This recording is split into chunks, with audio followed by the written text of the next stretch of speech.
श्री शिवाय नमस्तुभ्यम। आज की इस वीडियो में आप जानने वाले हैं 16 सोमवार व्रत की विधि के बारे में। व्रत पहली बार कब से प्रारंभ करना चाहिए, कैसे इन व्रतों को रखा जाता है, 16 सोमवार के व्रत में क्या खाना चाहिए, क्या नहीं खाना चाहिए।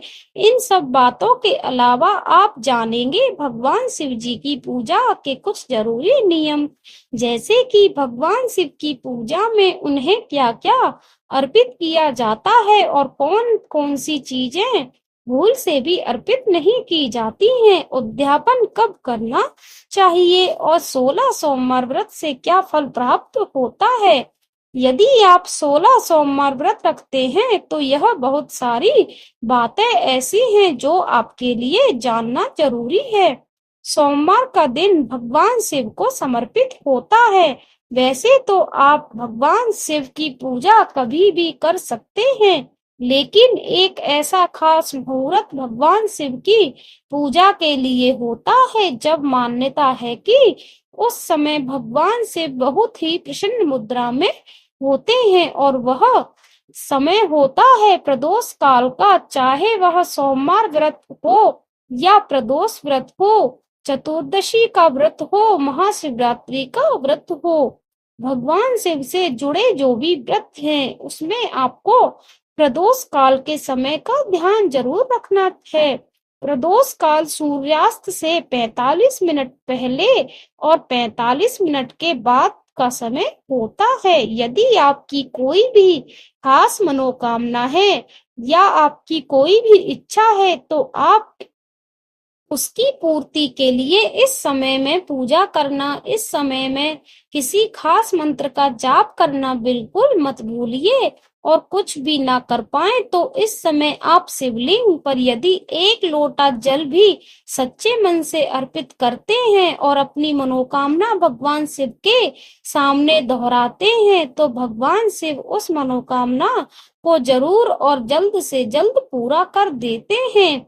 सबसे पहले बात करते हैं कि 16 सोमवार के व्रत कब से प्रारंभ करना शुभ रहता है। तो 16 सोमवार के व्रत आप सावन के महीने से, जो कि पूरा महीना ही भगवान शिव को समर्पित होता है, सावन के महीने से शुरू कर सकते हैं। चैत्र मास में या फिर वैशाख मास में आप प्रारंभ कर सकते हैं, लेकिन आप इस बात का ध्यान रखें कि यह व्रत हमेशा शुक्ल पक्ष के पहले सोमवार से प्रारंभ करना चाहिए। यदि आप किसी का पहले से सोमवार व्रत ना रख पाए, यदि आप किसी कारण से पहले सोमवार से व्रत ना रख पाए तो दूसरे सोमवार से भी आप व्रत रख सकते हैं, लेकिन शुक्ल पक्ष में ही यह व्रत आप प्रारंभ करें। और अगर आप इन व्रतों को और किसी महीने में प्रारंभ करना चाहते हैं तो जैसे कि महाशिवरात्रि का दिन भगवान शिव को समर्पित होता है, यह साल भर की सबसे बड़ी चतुर्दशी तिथि मानी जाती है।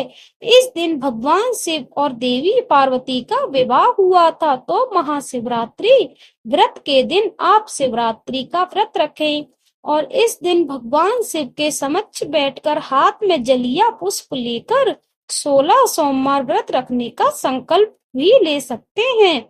इसके बाद जो भी शुक्ल पक्ष का पहला सोमवार पड़ता है उससे भी आप अपने व्रत प्रारंभ कर सकते हैं। व्रत आपको 16 की संख्या में रखने हैं। जैसे यदि कोई पुरुष इन व्रतों को रखते हैं तो फिर 16 सोमवार के बाद जो 17वां सोमवार आता है उसमें उद्यापन करना चाहिए। लेकिन कई बार महिलाएं या कन्याएं जब इन व्रतों को रखती हैं तो कई बार ऐसा होता है कि अशुद्ध अवस्था भी बीच में आती है 16 सोमवार के बदले। फिर आपको ध्यान यह रखना है कि जो भी व्रत आपके शुद्ध अवस्था में हुए हैं, यानी कि पीरियड्स, आपको उन दिनों में नहीं होने चाहिए। यदि किसी सोमवार में आपको पीरियड्स होते हैं और उस समय आप पूजा करने में या फिर व्रत रखने में असमर्थ होते हैं तो उस दिन को, उस व्रत को गिनती में नहीं लिया जाता है। उसके अलावा पूरे आपके शुद्ध अवस्था वाले 16 व्रत ही पूरे करने होते हैं। चाहे वह आपको 2-3 व्रत और एक्स्ट्रा रखने पड़ जाएं, उसके बाद जो भी अगला सोमवार आएगा उसमें आपको विधि विधान से उद्यापन जरूर करना चाहिए। हमेशा संकल्प लेकर पहली बार कोई भी व्रत प्रारंभ करें और उसके बाद उद्यापन करने का संकल्प भी आप ले सकते हैं। और फिर उद्यापन भी आपको निश्चित संख्या पूरी होने के बाद जरूर करना चाहिए। कई बार हम संकल्प लेकर उद्यापन करना भूल जाते हैं या हम किसी कारण से टाल जाते हैं तो कहते हैं कि उससे भी किए गए सभी व्रतों का पुण्य नष्ट हो जाता है। भगवान भोलेनाथ बहुत दयालु हैं, जहाँ एक और वह अपने भक्तों पर बहुत जल्दी प्रसन्न हो जाते हैं, तो वहीं उनकी गलतियों पर या उनके द्वारा किए गए कुछ भी उल्टे सीधे कामों पर उन्हें सजा भी जरूर देते हैं। तो आप कोई भी ऐसा काम न करें कि कोई मजबूरी यदि आपके सामने है कि आप निश्चित समय पर उद्यापन करने में समर्थ नहीं हैं, तो उनके लिए आप क्षमा प्रार्थना जरूर करें और उसके बाद जैसे भी संभव हो, जितनी भी आपकी सामर्थ्य हो, उसी के अनुसार आपको उद्यापन करना चाहिए। बहुत ज्यादा नियम आपको सोमवार के व्रत में नहीं रखने होते हैं। अगर आपका बजट नहीं है तो आप केवल मंदिर में जाकर शिवलिंग पर प्रसाद अर्पित कर दें उद्यापन वाले दिन, और यदि हो सके तो गरीब लोगों को, चाहे किसी एक ही व्यक्ति को आप दूध दही या घी का या यह भी नहीं हो तो भर पेट भोजन कराने का आप जो है मन में धारण कर लीजिए, मन में यह वचन ले लीजिए और उसके बाद उन्हें भोजन आदि कराकर भी आप उद्यापन कर सकते हैं। लेकिन उद्यापन जरूर करना चाहिए। अब सबसे जरूरी बात आती है कि 16 सोमवार के व्रत में क्या खाना चाहिए और क्या नहीं खाना चाहिए। देखिए, वैसे तो बहुत सारे व्रत ऐसे ही होते हैं जिनमें नमक का पूरी तरह से त्याग किया जाता है और 16 सोमवार के व्रत भी इन्हीं में से एक होते हैं। कई बार ऐसा होता है कि लोगों की बहुत इच्छा होती है कि हम भी इन व्रतों को रखें, हमारी कोई खास मनोकामना है, उसकी पूर्ति के लिए हम व्रत तो रखना चाहते हैं, लेकिन किसी कारण से नमक का सेवन हमारे लिए बहुत जरूरी हो जाता है। तब आपको एक बात का ध्यान रखना है कि जो भी आपका पहला व्रत पड़ेगा, जिस दिन आप संकल्प लेंगे कि आप आज से 16 सोमवार के व्रत रखने जा रहे हैं, तो आप इन व्रतों को किस प्रकार से रखना चाहते हैं। फलाहार करके, मीठे जो भी भोजन है उसे ग्रहण करके या फिर नमक का सेवन करके, और फिर आपको हर व्रत में उस नियम का पालन ही करना चाहिए। यदि आपने केवल मीठा खाने का ही संकल्प लिया है, फिर बीच में आप नमक का सेवन करने लगते हैं किसी भी व्रत में, तो यह भी गलत होता है। तो यदि आपको बहुत ज्यादा जरूरी हो तो केवल आप सेंधा नमक का सेवन उसी समय कर सकते हैं।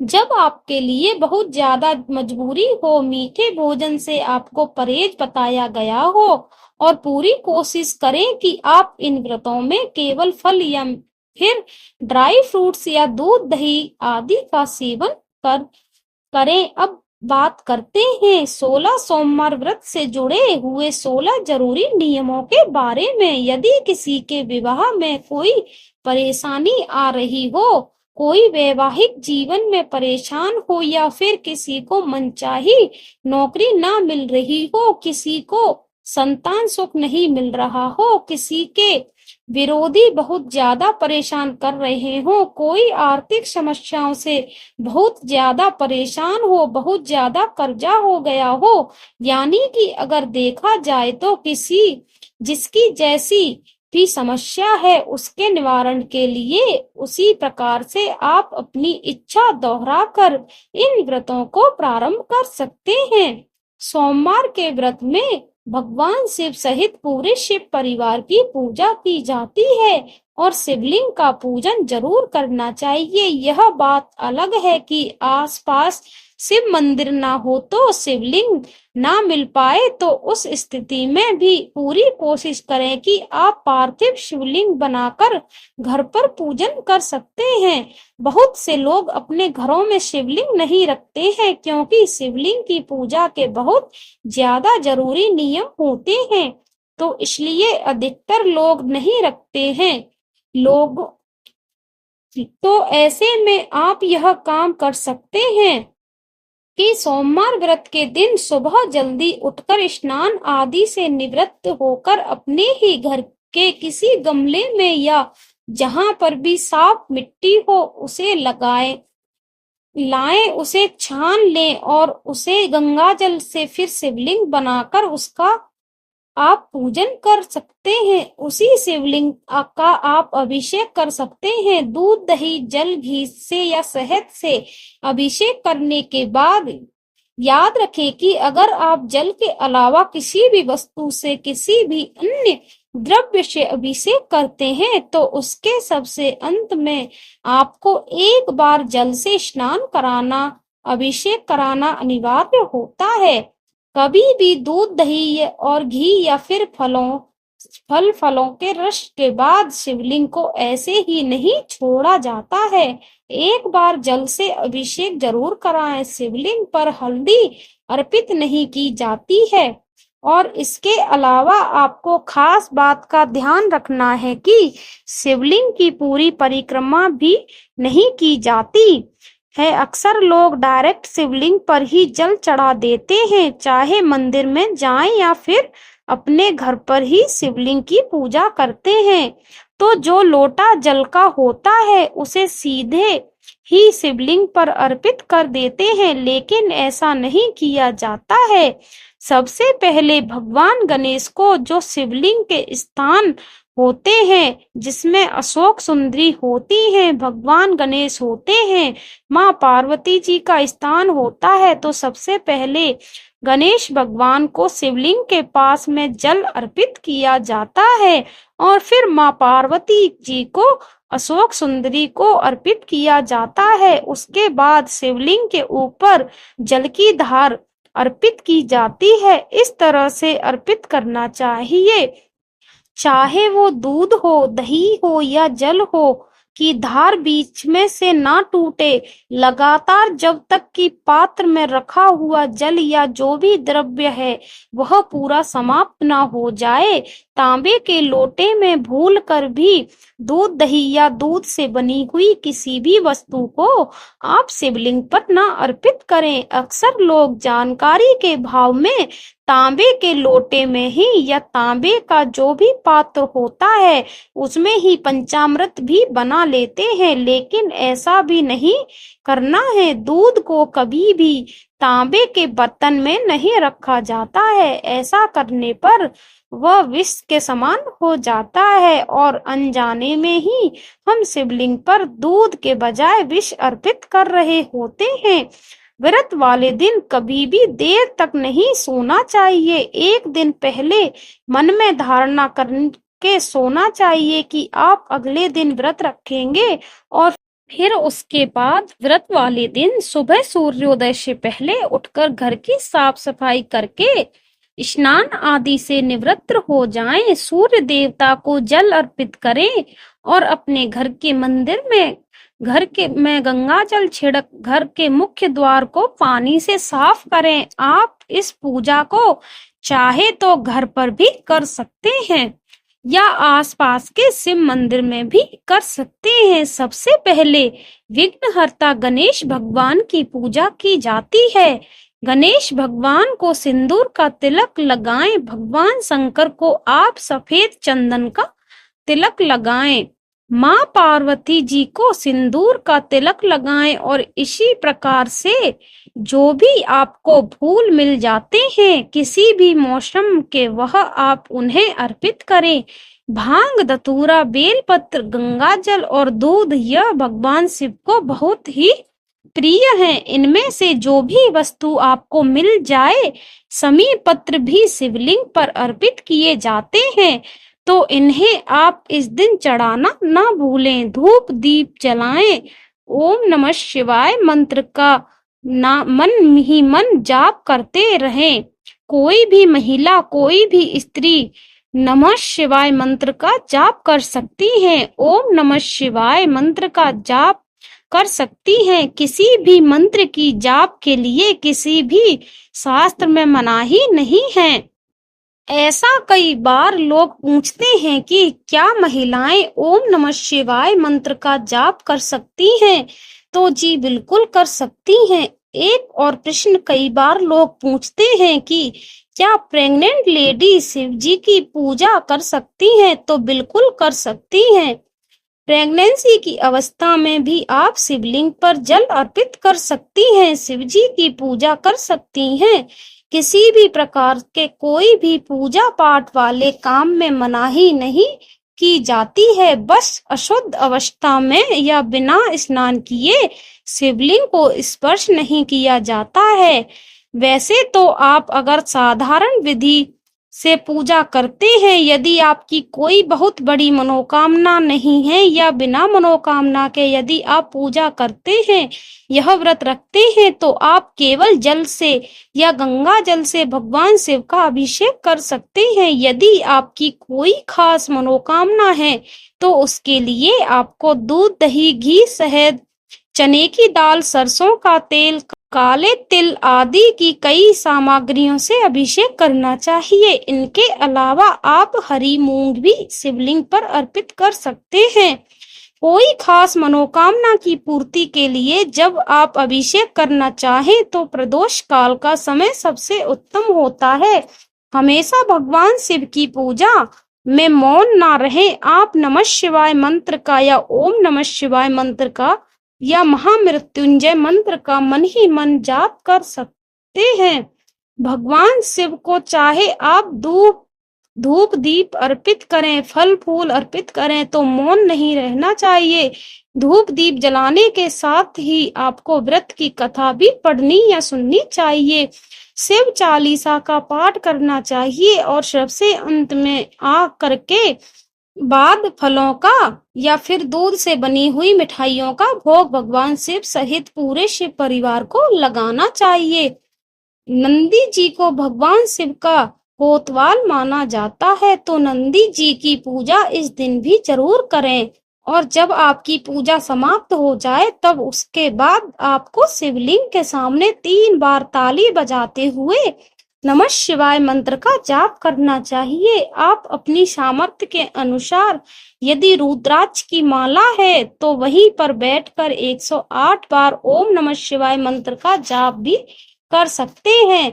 रुद्राक्ष की माला ना हो तो आप मन ही मन बैठकर शिव जी की सामने आप मंत्रों का जाप कर सकते हैं। आजकल भी भागम भाग भरी जिंदगी में हो सकता है कि बहुत लोगों के पास इतना समय ना हो कि दोनों ही समय की पूजा आप विधि विधान से कर पाएं। तो सुबह की पूजा आप साधारण तरीके से करके शाम को प्रदोष काल के समय भी पूजा कर सकते हैं। शाम की पूजा करने के बाद आप एक समय फलाहार ग्रहण कर सकते हैं। जैसा कि इस वीडियो के शुरू में आपको बताया है, व्रत रखने वाले भक्तों के दिन के समय सोना नहीं चाहिए। यदि आप चाहें तो आराम कर सकते हैं, लेट सकते हैं, लेकिन सोने से बचें। ऐसा करने से भी व्रत खंडित माना जाता है, व्रत का अधूरा फल प्राप्त होता है। ध्यान रखें कि जब भी आप शाम के समय फलाहार करते हैं तो उस समय आप जो भी फलाहार करते हैं उससे पहले प्रसाद जरूर ग्रहण करें। ये प्रसाद क्या होगा, जैसे कि शाम की पूजा में आरती करने के बाद भगवान को आप जिस भी वस्तु का भोग लगाते हैं, जैसे कि गंगाजल का, चूरमा का, खीर का या लड्डू का, तो उन्हीं का आप सेवन करके उन्हीं को प्रसाद रूप में ग्रहण करके उसके बाद जो भी फलहार आप करते हैं वह आप कर सकते हैं। फलाहार में देखिए बहुत से लोग इस दिन साबूदाने की खीर का सेवन कर लेते हैं, कुछ लोग चूरमे का सेवन करते हैं, कुछ दूध से बने हुए दलिये का सेवन करते हैं। इनके अलावा लौकी या फिर आलू का हलवा भी आप शाम के समय ग्रहण कर सकते हैं।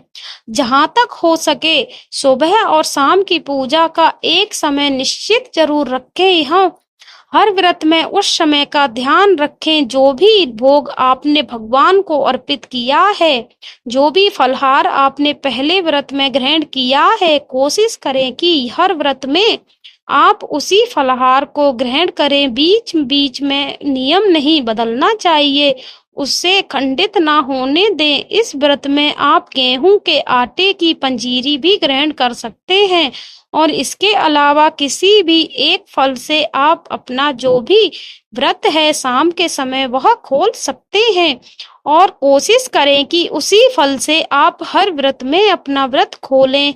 कोई भी नियम आपको बीच में नहीं बदलने चाहिए। जब जानी उद्यापन के बारे में हो तो 17वें सोमवार को उद्यापन किया जाता है। उद्यापन यदि हो सके तो अपने घर पर पंडित जी को बुलाकर करवाएं और उद्यापन भी उसी समय करना चाहिए जिस समय आप हर सोमवार को पूजा किया करते थे। उद्यापन के दिन हवन आदि जरूर करना चाहिए। हवन आप खीर से कर सकते हैं, काले तिलों से कर सकते हैं और हवन सामग्री से भी आप कर सकते हैं। उद्यापन वाले दिन आपको दान जरूर करना चाहिए। अपनी सामर्थ्य के अनुसार आप सफेद रंग की वस्तुओं का जैसे चावल, दूध, दही या दूध से बनी हुई वस्तुओं का और बर्फी आदि का दान कर सकते हैं। भगवान शिव की पूजा में रंगों का प्रयोग होता है, तो आप हर सोमवार को कोशिश करें कि पूजा करने से पहले अपने घर के मंदिर में रंगोली बनाएं। अबीर गुलाल भगवान को अर्पित करें, शिवलिंग पर अबीर गुलाल अर्पित करें और उद्यापन वाले दिन आप अबीर गुलाल आदि रंगों को दान में भी दे सकते हैं। यह थी 16 सोमवार व्रत से जुड़ी हुई जानकारी। यदि आप 16 सोमवार व्रत की कथा भी सुनना चाहते हैं कमेंट बॉक्स में जरूर बताइएगा। वीडियो पसंद आई हो तो वीडियो को लाइक करके हमारे चैनल को सब्सक्राइब करना मत भूलिए।